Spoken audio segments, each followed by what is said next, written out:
Assalamualaikum dan salam sejahtera ahli-ahli pidato perdana, tuan-tuan dan para hadirin sekalian yang amat arif lagi bijaksana ini. Berdiri tegak saya di sini pada malam ini, saya akan membincangkan isu yang saya ungkapkan pada minggu lepas, iaitu mengapa sistem pendidikan kita begitu teruk. Seperti yang saya bicarakan tuan-tuan dan puan-puan, yang pertama bahawa masalah kenapa sistem pendidikan kita tidak setanding dengan apa yang ada di luar negara kerana satu, polisi yang dikenakan kerajaan. Polisi yang dikenakan kerajaan kebanyakannya amat rumit dan begitu berubah-ubah pada semasa ke semasa. Contohnya PPSMI, iaitu penggunaan bahasa Inggeris dalam sains dan matematik pada tahun 2003, yang menyebabkan seluruh satu kurikulum sekolah kita menerapkan sistem pendidikan melalui bahasa matematik dan sains dalam bahasa Inggeris. Kesannya dia menyebabkan kebanyakan budak-budak Melayu, terutamanya di bandar dan kebanyakan di luar bandar, tidak boleh memahami, malah untuk menguasai bahasa Inggeris tu dalam sains dan matematik. Akibatnya jurang mereka akan bertambah. Bagi orang yang memahaminya, Masya Allah, mereka boleh terus. Manakala yang tercicir di belakang, siapa nak membela? Itu pertama. Yang kedua pula, sistem pendidikan kita berasaskan peperiksaan. Sistem pendidikan kita berdasarkan peperiksaan itu yang menyebabkan kita mempunyai satu jurang ataupun satu sistem di mana sekolah ini ibarat penjara bagi pelajar. Penjara bagi pelajar di mana, contohlah, banduan-banduan yang pelajar-pelajar yang terbaik akan dinaikkan sehingga ke kelas yang terbaik, manakala yang tercicir pula akan dinaikkan yang ke bawah. Diturunkan ke bawah. Kesannya, seperti yang saya kata, kesannya kebanyakan orang yang tercicir akan menjadi satu kelompok di mana mereka ibarat seorang pekerja hamba dalam sistem pendidikan yang begitu mengeksploitasikan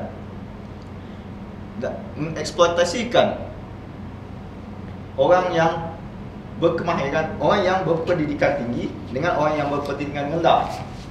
Selain daripada itu, universiti kita tidak melahirkan watak-watak graduan dan graduati yang akan mampu bersaing dalam arena pekerjaan ataupun arena luar negara. Seperti contoh, kebanyakan graduan-graduan kita hanya sekadar belajar, lepas belajar lulus periksa, lepas tu cari kerja. Lepas cari kerja, pinjam kereta, beli rumah, lepas tu kahwin. Kenapa ini terjadi? Apabila mereka diberi temu duga, mereka tidak tahu apa yang mereka nak katakan. Dan apabila mereka diberi tugasan, mereka mengikut arahan sahaja. Tidak ada daya cipta ataupun daya kreativiti yang mereka boleh gunakan dalam pelajaran mereka. Yang ketiga pula, attitude. Right. Sikap pelajar-pelajar akibat daripada sistem pendidikan kita.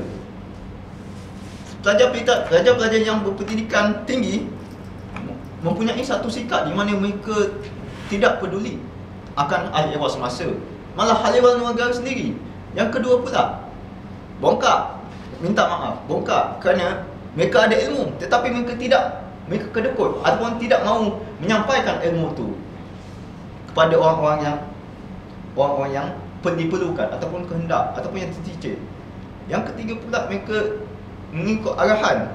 Jadi mereka hanya perlu ikut apa yang ada dalam apa yang mereka belajar di universiti, iaitu belajar, ambil assignment, hantar assignment, berulang, proses tu berulang. Jadi kesannya sistem ni menyebabkan ada satu jurang di antara kelas atasan dan kelas bawahan, di mana kelas atasan tu berpendidikan, manakala yang kelas bawahan pula tidak diberi peluang untuk menaikkan mereka. Jadi itu sekian sajalah apa yang saya boleh katakan pada hari ini. Terima kasih.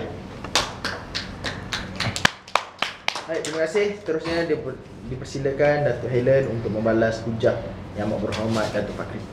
Assalamualaikum warahmatullahi wabarakatuh. Hadirin yang saya hormati sekalian, saudara pembangkang, saya 101% tidak bersetuju dengan kenyataan Tuan bahawa sistem pendidikan Malaysia sangat teruk. Biar saya bentangkan hujah-hujah saya pada malam ini. Pertama, saya adalah hasil ataupun keluaran daripada sistem pendidikan yang saudara tuduh sebagai teruk. Saya berjaya ke universiti, adakah kerana sistem pendidikan yang teruk? Kita ambil lagi beberapa nama pemimpin-pemimpin yang hebat, Dr. Mahathir, Dr. Dato' Najib, Sri Najib dan beberapa orang pemimpin Malaysia yang telah memecahkan rekod dunia. Adakah mereka lahir dari sistem pendidikan yang teruk? Semua mereka adalah lahir daripada sistem pendidikan yang ada di Malaysia berasaskan peperiksaan seperti yang saudara sebutkan tadi. Jadi saya membangkang sungguh-sungguhnya perkataan ataupun ayat yang menyebut sistem pendidikan Malaysia sangat teruk. Kedua, saya ingin membangkang berkenaan apa yang dibangkitkan sebagai polisi yang berubah-ubah. Sedarkah saudara, sistem pendidikan Malaysia mengalami satu proses yang panjang, sejarah yang panjang, dan sebagai sesuatu yang hidup ataupun yang seharusnya mengikut peredaran zaman, kita mesti berubah.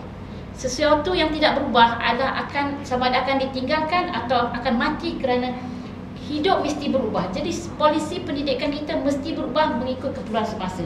Dan ada kalanya perubahan itu kurang tepat ataupun tidak dapat dilaksanakan dengan sempurna atas beberapa faktor, tapi bukan kerana kita tidak mahu berubah, tapi kita mesti berubah untuk mencari sesuatu yang lebih baik. Misalnya, kenapa diperkenalkan PPSMI adalah kerana kita mahu rakyat Malaysia boleh berbahasa Inggeris dalam semua subjek-subjek utama, dan pada masa yang sama mereka akan lahir kemudiannya sebagai graduan-graduan yang mempunyai nilai pasaran yang tinggi di dunia, bukan sahaja untuk rakyat Malaysia. Jadi jika saudara menyatakan bahawa sistem pendidikan Malaysia sangat teruk, saya tetap membangkang 101%.